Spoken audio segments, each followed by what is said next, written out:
everyday witches emerge from the shadows of secrecy.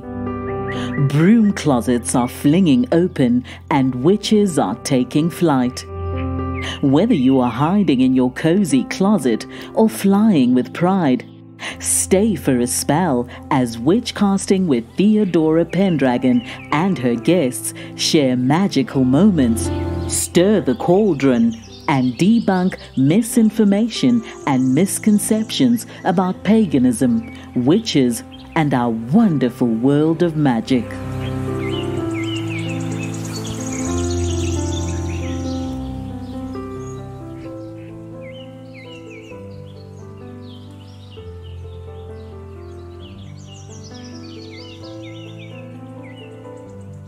Today I have a special guest, and she has a very long resume. She is the chair of Interfaith Partners of South Carolina and was the first regional lead for disaster spiritual care for the American Red Cross in South Carolina. She often teaches public groups about pagan religions and has served as a regional resource for law enforcement victim services since 2004, and frequently appears as a guest speaker and panelist. She is the author of Constellated Ministry, a guide for those serving today's pagans. Let's welcome Holli S. Emore, the Executive Director of Cherry Hill Seminary. Welcome, Holli. Thank you, Theodora. It's so good to be here with you. I really appreciate the invitation. And I really appreciate you being a willing guest because you have so much to offer the listeners. Oh, I hope I can share something useful. So you are the Executive Director of Cherry Hill Seminary. What is Cherry Hill Seminary? We are an online school that was formed almost going on 20 years ago now. And people began to understand, realize that pagans learned a lot about their traditions within, say, a coven or a grove or a group, but that they were finding themselves needing more skills and knowledge than you typically learn in your tradition. It started with teaching on boundaries and ethics, pastoral care, and some things like this, world religions from a pagan point of view. And eventually, the people who were involved then decided that it was best to move forward with a degree program because we had a lot of students who really wanted their certificate from Cherry Hill Seminary to actually be a Master of Divinity, which is a terminal degree, by the way. That's as far as you go. So we started that program in 2009, and it continues to this day. We have about 7 graduates. We have another program that is the Community Ministry Certificate, which is a non-degree program. And that's for people out there who just want to sharpen their skills, do some personal exploration, fill in the gaps of their learning. Those people become a CMC is what we call it. And we have some other programs as well. We have a new certificate in spiritual direction, which is kind of a hot field now. A lot of people are offering such a certificate, but we're the only ones who are pagan. So people are prepared to work with people from any religion or no religion, but this takes our pagan sensibilities into account and uses that framework. So those are just a few of the things that we do. What are the prerequisites in being a student at Cherry Hill Seminary? If you want to earn a degree, you will need to have a bachelor's degree. All of those requirements are on our website, cherryhillseminary.org, under academics. You can look up the programs there. And we will ask you for a resume and references and an essay, just like a typical college application. If you want to take one of our 4-week insights courses, or the CMC. You do not have to have a degree. Anybody can take those.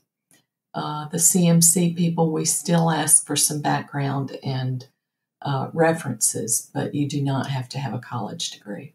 So the courses that you offer that do not lead to a degree, would you say they're for personal enrichment? Oh, yes. Yes, the insights courses are actually a lot of fun because they run the gamut. This semester we've had something on, one I taught, my specialty is Egyptian spirituality, contemporary Egyptian spirituality. We have one going on right now that's end times philosophies and ideas down through the ages. It's called apocalyptic eschatology. And then one will run next month on dream work. We've got things lined up for the summer, like forest bathing, Germanic pagan ethics. So those can be a lot of fun. And they're usually focused on one narrower topic. All these classes are offered online? Yes, we are completely online. You do need to have a good internet connection, but you don't have to go anywhere. And that's a real advantage these days for somebody who is trying to earn a certificate or a degree. You do not have to go live on a campus. We have a lot of people who probably would not have been able to do the program otherwise. So most of our students are working adults, and they primarily do this part-time. So it takes them a little longer to earn their degree, but that's okay. Some people ask us, why do people come to Cherry Hill? Why do we need anybody to minister to us? I put that word in quotation marks because for some people that's a little bit of a trigger. Well, we understand that. And, the truth is some language we can't undo or remake if we want to communicate with the wider world. So, yeah, we are about ministry. When I worked on my thesis a few years ago, I did a large survey of pagans about, what do you need? Do you want a minister? Do you want somebody for spiritual support? A great majority said, yes, I do. They said, I'd rather be part of a group than being solitary. But most people in the pagan world are solitary, whatever their tradition. In fact, maybe up to 80%. Some of that is by choice, and we certainly respect that. Others are unable to drive, or there is nobody near them. They're in a rural area, that sort of thing. This is a way that people can connect with each other. We find that students at Cherry Hill become rather a community. We have some lifelong friendships that have been formed in our online classrooms. But we do have Zoom meetings, usually weekly. So people see each other, they talk, they get to know each other. They often have interaction outside of the classrooms, and that helps nurture those relationships too. But all these people have one thing in common, which is that they feel somehow compelled to be there for other people. In Red Cross, they say there are some people that run away from disaster and there are others that run towards it. Either one is okay. Not all of us are cut out to run towards danger. Well, I think it's the same way in pagan spiritual support. Some of us would just as soon stay, where we are and interact with those close to us. And others of us just feel like we should be sharing the gifts that we have. But we want to do a better job. And that's what a seminary is about. It's about cultivating leadership, about developing your ideas about the cosmos, figuring out what do you believe and does it really matter? And what are your boundaries? What are you going to do about what you see in front of you? So it's a really intense experience. It's very rewarding. It's rewarding for those of us both on the student side and on the faculty side. How does your program compare to seminaries for mainstream religions? A lot of our courses are very similar. Everybody needs to learn, for example, if they're going to be in this work, about ethical standards and how you develop those, because ethics and morals are two different things, and ethics can vary. The ethics for a banker are not the same as a minister, for example, or a doctor. So those sorts of courses, counseling, family dynamics, domestic violence issues, abuse, drug addiction, those kinds of things are going to look similar.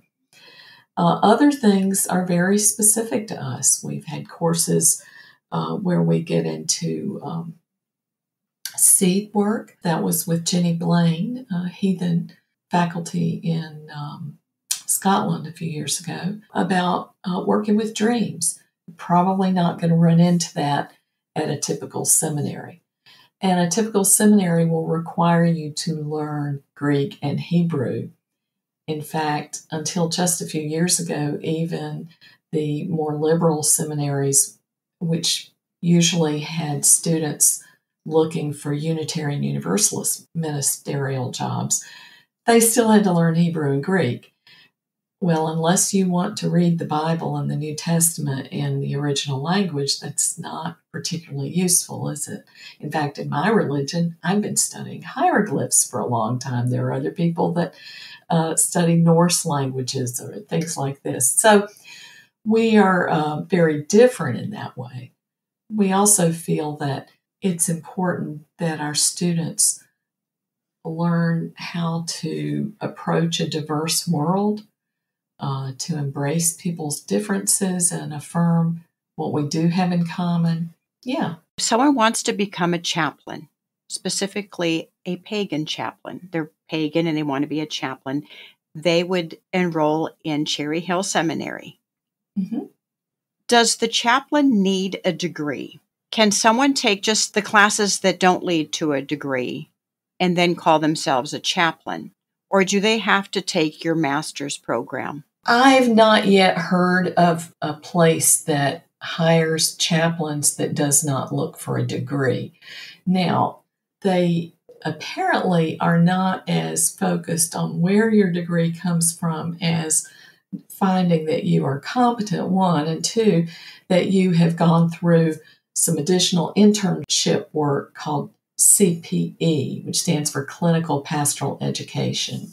And that's where you go, say, to your local hospital, and they run a CPE program out of that hospital. Sometimes you find one at a mental health facility, and if you're lucky, maybe at a prison. So you have a trained chaplain supervisor there, and you get on-the-ground experience. So somebody who wants to go into paid chaplaincy is going to have to do that, and we do give credit for the ones who do that. So yes, you would need a degree. And then eventually, most professional chaplains, and it takes a while to get there, you have to get something like, I've forgotten, 60 or 100 hours of work under your belt. It's a whole lot. Then you can apply for certification. They call it board certification with the agency that pretty much all chaplains are with around the country. Now, the military is a little bit different. You bring your MDiv with you, and you have to work with a body that is what they call an endorser. And if you're in the military and you want to go into chaplaincy, you'll have people that will guide you with that process. Right now, Cherry Hill Seminary has not yet made it to the list of schools that they will accept for that. But we keep hoping, and we've got people in the pipeline. There is one more thing I'd like to say about chaplaincy, however. When you are a minister, you're usually led by your religious identification, right? So I'm a pagan minister, or you are a Wiccan high priestess, whatever your identification is. When you are a chaplain, your own religion takes a back seat. The people you work with may never know what your religion is. So it's kind of a misnomer to say pagan chaplain. On our side, of course, the whole pagan world is waiting until we know there are people in there. And there are pagans working as chaplains, by the way. There are chaplains all over the place. They just don't always lead with their personal identification, but sometimes they do. In the hospitals, it seems to be more flexible. But you would not be working just with any pagans that happen to need chaplaincy. You would be working with anybody. And if you have a situation that comes along, and this was true when I worked with Red Cross as well, I'm not going to be able to give communion to a Catholic in the hospital, or I had a last rites request. There's another term for it the Catholics use now, but that's basically what it is. And I had to work to find a Spanish-speaking priest who would go to that hospital and provide that service. So part of my job as the volunteer chaplain in that disaster was to make sure that we got those resources in to serve that person. They don't ask what my religion is. When I'm a minister, though, I'm often asked to come and talk to groups or give a sermon from my pagan perspective. So there's a difference between a chaplain and a minister, is what you're saying. There is, yes. Chaplains are usually on the staff of, or they're an adjunct, say, to a fire department or a police force. And as I said, they serve everybody. Whereas a minister in the pagan community is going to be primarily focused on people who have some sort of earth-based nature religion, but whatever they call themselves. Not everybody uses the word pagan, of course. That's our academic term. And yeah, that's the distinction. So, for example, a chaplain who goes through Cherryhillseminary, once they graduate, maybe they can work in a prison, for hospice, a hospital. Absolutely. It sure is. In fact, one of our graduates was working at a hospital until he retired about a year ago. We do have one of our graduates, we're very proud of her, who is the minister of a UU congregation in Massachusetts and has been for several years. Yeah, they love her too. Some of our graduates have retired.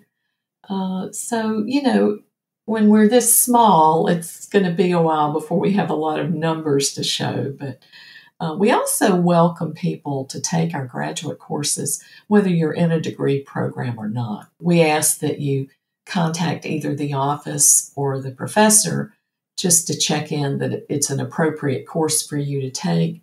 But people are welcome to take that course. You have a live stream event called Coming to the Center.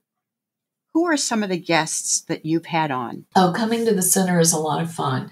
Once each semester, so that's 3 times a year, we have pagan thought leaders and scholars and interesting people. Let's see, we've had Andres Arthen from Earth Spirit, and he primarily, I was interested to hear about his interfaith work because he's done a lot of international interfaith work. We had Caroline Tully from Australia just a few months ago. She's done a lot of research on Minoan ancient religions and also on what we call the Western occult tradition. So she was very interesting. She knows a lot about things like Golden Dawn, Aleister Crowley, Fraser and the Golden Bough, that kind of thing. Ronald Hutton, who is just a phenomenal historian, brilliant person. He came back. It was his 10th anniversary since being our keynoter here in town for a conference. We held a symposium with the University of South Carolina in 2013, and Ronald came. So we invited him back to Coming to the Center. And this was kind of neat because instead of sharing recent research, we got him to talk about himself. And that recording is on our website. That was really neat. Coming up, we've got the person who a lot of people haven't yet heard of, an early pagan movement that was called Farafaria. But it was really an influential group in California. And Joe Carson was very close to the founders, who have both passed on now, and they left her this legacy of written work and paintings and everything, and she continues to host the group. on her property. So she'll be talking to us, and that will be a wonderful peek at some of our pagan, more recent history, because these are the elders that are passing on, Oh, Don Frew, who's a Gardnerian elder and has done a lot of international work as well. Giovanna Parmigiani, who's Italian, an anthropologist of religion and contemporary paganisms. And one of my favorites was Graham Harvey, an anthropologist who has studied animism. And all of those recordings of the past events are on our webpage. But the one with Joe Carson about Farafaria is coming up May 20th. It's free. It's open to everybody. Just need to go there and register. And this information is on Cherry Hill Seminary's website? Yes, it is. It's called Coming to the Center, and there's an icon on the front page. Are you also on YouTube? Yes, we are. We have a channel on YouTube, and these recordings are there as well. Do you mind talking about some of the other experiences you've had, such as working with the Red Cross in South Carolina? That was extremely rewarding. Somehow, I don't know who clicked what button, but they asked me to go to Las Vegas after the shooting there. So I was one of the initial team that went out there. Now, of course, people were all in the hospital or gone home, or, locals were there, but we were at a big contact center and resource center. It's hard to explain what it feels like to be in a place where everybody's lives have been so ruptured. And you have that experience when people go through tornadoes, fires, and I've been sent to other shootings. Everybody has this feeling of, why us? Why did this happen? So even if they don't feel religious and they don't think they want to talk to a chaplain, we would find ourselves, we went to a Panera for breakfast one morning, and while we were standing in line, people would see our name tags, and a woman looked around and said, "I just want to thank y'all so much for coming here." And we said, "We can't even imagine what you're going through." And she started crying right there. She was a professional, all dressed to go into work, and she was trying not to be emotional. And it just tore me up. When I checked into my hotel, I knew that they had had people run in there for shelter. And the person checking me in quietly said, "Oh, yes, we lost somebody here. I know, because she was a friend of mine." I realized there were people there from something like a dozen countries and 20 or so states. And I thought, these effects are rippling out to the whole world. You've got a whole wave of wounded people going out there. So I think being prepared to just be there for people in whatever way they need is really important. And of course, I've done the hurricane shelters and that kind of thing, which we have a lot of here in South Carolina. Red Cross is very open to people from our religious group. So, they have some standards too that you have to meet. But disaster spiritual care is what they call that, and they're always looking for volunteers. You are also a regional resource for law enforcement. What do you do in that role? Mainly, I'm just on the other end of the phone if somebody has a question. I have been called in on a custody case before when one spouse was trying to use the religion of the other to take the children away, and they kind of brought me in as a little bit of an expert, not an expert witness because it wasn't the courtroom, but it was that kind of thing. Was one of the parents pagan? Well, sadly, in this case, both had been, but one parent was pulling the pagan card, shall we say, on the other parent. And that happens. I've seen it happen more than once. I've done training for law enforcement groups and victim advocates. I had a really neat story. I saw an officer a few years ago. He said, "I am so glad I came to your training." I said, "What?" He said, "Well, we were out driving around one night and we saw the sheriff's land as we drove by, we could see that there were lights and cars parked and people down in the woods. We thought, well, we better go check on it. I know, of all the places that a group of witches here picked to go out and have a ritual, they found themselves on what they thought was just the country, but it was land that belonged to our sheriff, who I have a relationship with. Anyway, they went down there, and here were all these people in capes with a fire in the middle and chanting. And he said then he saw somebody hold up a knife. And of course, that's been the fear of a lot of pagans all these years, that one of these days somebody was going to think there was something violent going on. And he said, thank goodness I had your training in mind and I didn't draw down on them. It was so cute. And he said they were all apologetic when we went up and talked to them. But, that had sort of a humorous tone and a good ending, but it might not have in another case. So somebody must have called law enforcement and said that there's suspected criminal activity.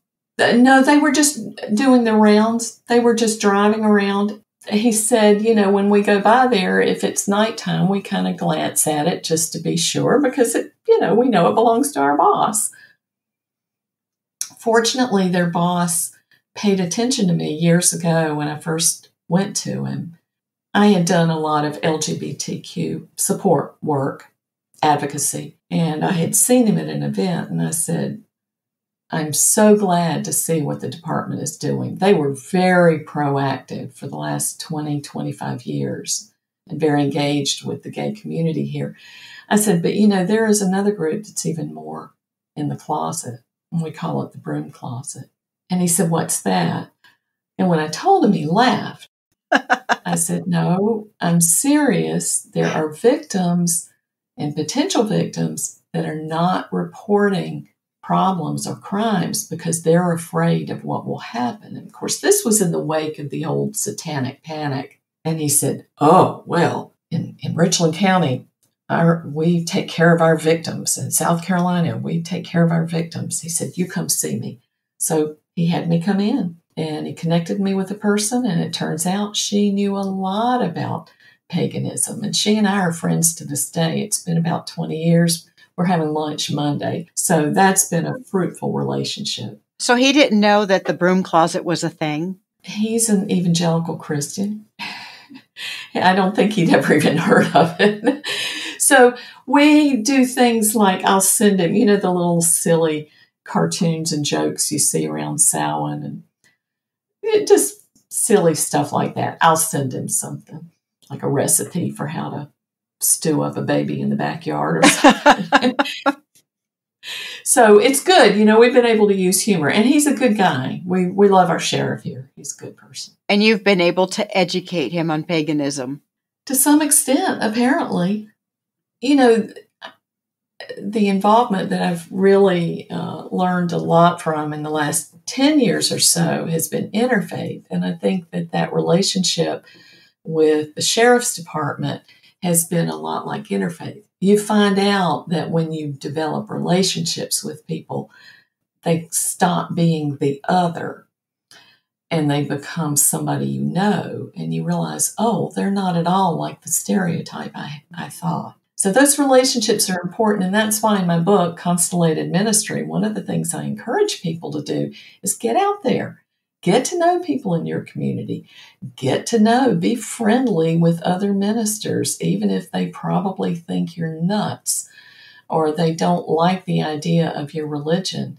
The more they see you around and see you as a community partner, the more they'll value you as an ally in making our communities better places to live. Would you like to talk about your book, Constellated Ministry? Sure. The conclusion I came to, of course, is that what we already know, that most of us are not going to make a living as pagan ministers, not in this lifetime. And in fact, I'm all the time around rabbis and imams and ministers with my interfaith work. And everybody agrees that all congregations are losing membership. The only religion in this country that's really growing quickly is Islam, and that's a lot because of immigrants who've come into the country in the last 20 years, and most of them are young couples having families. But most people are struggling with that old model of a building and trying to keep up a physical plant and staff. And on the other hand, you've had the house church movement of the 70s and 80s, which was a good model to look at. It's very much like pagan home groups, but that, just like with pagans, it strains resources. I know I love my group, Temple Osirian, but when COVID happened, I was kind of pleased to realize I didn't have to clean the house every Saturday to get rid of the people coming on Sunday afternoon. And I didn't have to figure out how to get everybody out of the house, at the end of a ritual when I was ready for them to go home. So, there's both sides to all of that. But at any rate, it's a lot to ask one leader of a small pagan group to be there for everybody.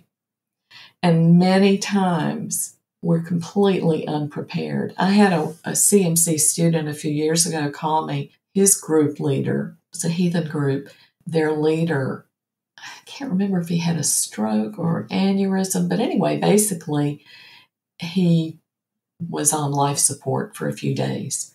And our student was called on as one of the other priests in the group to deal with the family, to sit with everybody, to help the group go through the transition of realizing, oh my gosh, our leader is going to be gone.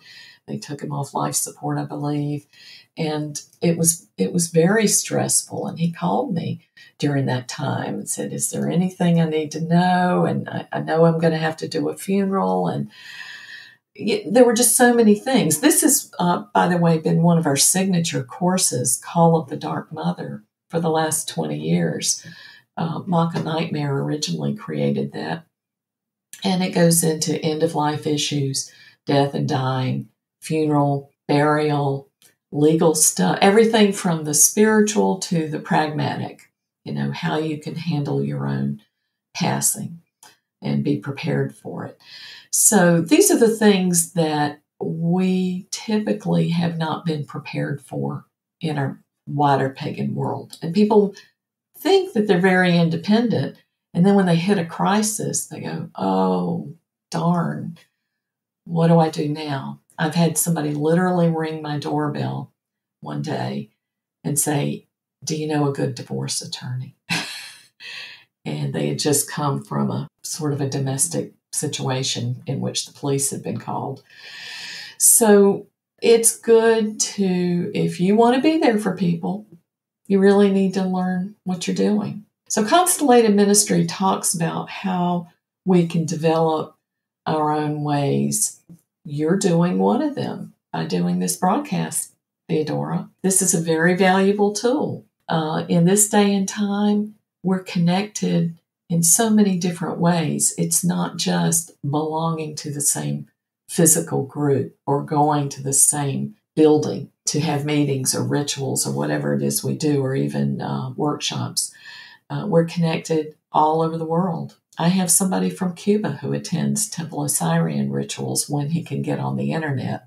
So this is really what the book is about, is background for people who are not pagan, but who are chaplains, say in a hospital. I had a hospital chaplain order about a dozen copies for her staff. So some background about the pagan world, and then some exploration of that study I did. What do pagans want? What do they need? How do we get ready for that? And then some recommendations for education, not just for the minister, but for the people in the group. People in the group need to understand why, for example, financial accountability is a thing. And you don't just trust, that everything's going to work out. There are some processes. You can act like a nonprofit, whether you are a registered nonprofit or not, and do your due diligence. So there are a lot of topics like that that I think groups should be better acquainted with. How to support your leader. how to groom new leadership and get people ready to support each other so it's not a one-person show. And then I have a section that walks people through doing your own, what we usually call discernment process. How reflect on your whole life, what you're doing, what your resources are, what you can't do, what do you need to do next, sort of a strategic planning for your life. In South Carolina, is it predominantly Christian in your area? Yes, very much. And you are out of the closet in your community? Yes. Am I assuming correctly? You are. I wasn't forever. Before Cherry Hill hired me, I was a nonprofit consultant. And as an independent consultant, people can choose to hire you or not. They review several proposals and they pick somebody they like. So I was pretty, not deeply closeted, but I kept that out of the picture for a long time. When Cherry Hill hired me, I decided, okay, this is it. I'm not going to hide this anymore. I did continue to take some consulting jobs on the side for a few years. But then when I was asked to be on this interfaith board, well, that was it. And I was the pagan rep on the board. That turned into a wonderful, wonderful experience. We haven't talked about that yet, but there probably were some people who kind of had their doubts at first. But as one of my imam friends says, you get to know Holli Emore. She's just the sweetest, nicest person you'll ever meet. And I'm thinking, well, you haven't known me long, have you? But really, what he was trying to do was reinforce to his congregation that night that here's somebody who calls herself a witch, but she's a good person, and I can vouch for her. So he's trying to change the culture from within in that way. And I've been invited to come to a Presbyterian church and talk to the teens. I couldn't believe it. What a wonderful opportunity. I know. I do have a couple of Unitarian churches that have me speak now and then. We've done interfaith rituals downtown in front of the State House and had people attend from all kinds of religions. We said South Carolina is predominantly Christian, and it is, but there's far more diversity than people realize. We have 5 mosques just right here in Columbia. We have 2 Sikh gurdwaras within driving distance of me. There's a Hindu temple, one of 2 in town. There's one right around the corner from me here in my neighborhood. There are innumerable kinds of mainstream religions. There are several different Buddhist groups. We've even got an Ifa African village in another part of the state. And you can go there and do tours. And they declared themselves an independent nation about 30 years ago. But they hold their rituals open to the public. I think you can go there and get a ticket or something like that. So there is a lot of diversity here. And of course, we have a growing secular, humanist, atheist, spiritual but not religious. That's actually the largest demographic, fastest growing in this country. But the humanists have also become involved in our interfaith group, and we have members that serve on the board. So I'm really proud of that we recognize that they don't have what we traditionally call a religion, but they certainly have ethics and a way of life that's important to them. And they want to be recognized and included too. We have a lot of Baha'is in South Carolina. I think it's one of the highest populations of Baha'i people in this country. Yeah, we just have to get the word out, and they have to know that we are good people. And that's the whole purpose of my podcast, is to debunk misinformation that people may have. Yeah. And also let the pagan world know what resources are available, like Cherry Hill Seminary. Yes, absolutely. We're not just here to wave our flag. We're here because there was a need, and some of us felt like stepping up. And people keep coming back to us. So obviously there's still a need. And we like the idea that because of who we are, because we're distance ed, our students and our faculty too are out there influencing wherever they are, wherever they go. So there's this widespread ripple effect. I said there was that ripple effect from the terrible shooting before. Well, there's also a ripple effect from our lives when we're intentional about what we're doing. Is there anything else you would like to mention to the listeners before we tune out? Yeah, we have a wonderful conference coming up this summer. We're going to be at Mysticsouth in Atlanta and holding what we call a student intensive called Magical Music, sharing songs and chants across traditions. It should be just wonderful. If you go to our website, there's an icon right there, Magical Music. And if you're just going to the conference, to Mysticsouth, our Saturday session is going to be open to anybody who wants to attend. So we'd love to see some people at that. There'll be musicians there? Well, we're mainly going to sing. The person leading it really collects songs and wants us all to bring our songs, but we're also welcoming people to bring an instrument if they play one. Now, of course, Mysticsouth itself will have, I'm pretty sure Tuatha De Danann band will be back again. And I know last year they had an open mic room sessions in the evenings. So I'm sure there will be musicians there as well. And I'll put all this information in the episode notes. So what is there anything else that you're curious about that I haven't answered? I did not know a whole lot about Cherry Hill Seminary until I met you.